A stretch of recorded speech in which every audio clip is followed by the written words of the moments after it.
Трагедијата во модуларната болница каде луѓе изгореа живи, молење по комшии за вакцини, набавка на истите од сомнителни фирми од Хонг Конг кои се занимаваат со увоз на јужно овошје, подкуп. Вака СРСМ, која сега критикува, се справуваше со ковид кризата.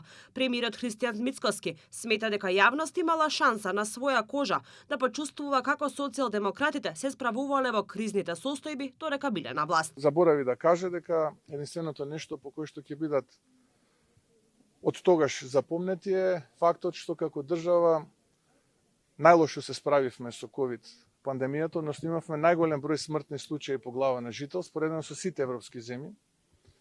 Заборави да спомне мерката неколку десетици милиони евра уплатени на Стабри, компанијата од Хонг Конг, која што наместо специјализирана за набавка на вакцини е специјализирана за трговија со јужно овошје.